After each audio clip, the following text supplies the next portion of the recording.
Inunahan nga ni Abby sa pagpresenta ng concept ng Loveless. Ipinakita ito kay Miss Camille ang concept na ninakaw nito sa Loveless. Sakto din naman narinig ni Billy. Ikinagulat nito ang sinabi ni Abby kay Miss Camille. Habang sa bar ni Jordan ay nanonood nga ng vlog ang kasamahan nila kay Valerie. Pinakita nito sa vlog ni Valerie na may kakolab itong lalaking vlogger. Tanong nga ng mga kasamahan ni Jordan sa bar na hindi daw ba ito nagsiselos? Sagot ni Jordan wala na daw sila. Habang itong si Kaloy ay nagdradrama ito, nakausap itong si Jordan. Sabi nito dahil naman talaga daw sa nanay nito kaya kumapit na daw ito sa patalim.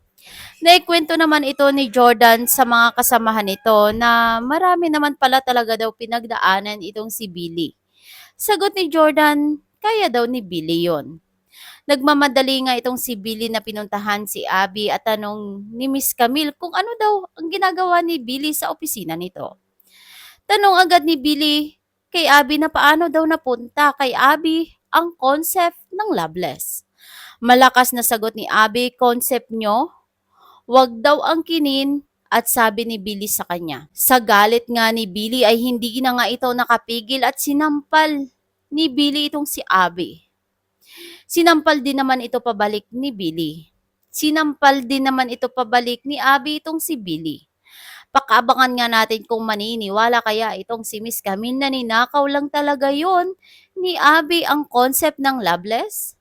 Yan ang ating pakaabangan sa mga susunod pang episode ng Someone Someday.